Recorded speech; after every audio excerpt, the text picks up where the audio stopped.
Nakaplaga na ang lawas sa 16 anyos nga naanod sa baha ni atong miaging gabi sa may General Maximum Avenue ng Dakbayan sa Sugbo. Ano ang report?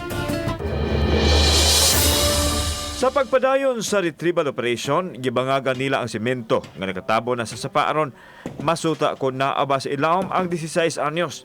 Tuod man milampos ang mga naglangkob sa retrieval team sa pagtultol sa nimutangan sa Batanon. Naipon ang lawas nini sa nagtipunog nga mga basura sa sapa nga ana ilawom sa mga edipisyo. Gihawas ang lawas nini.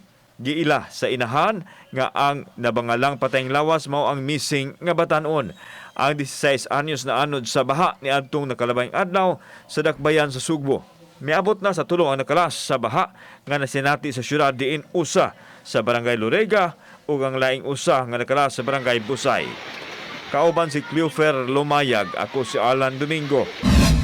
Balitang Bisdak.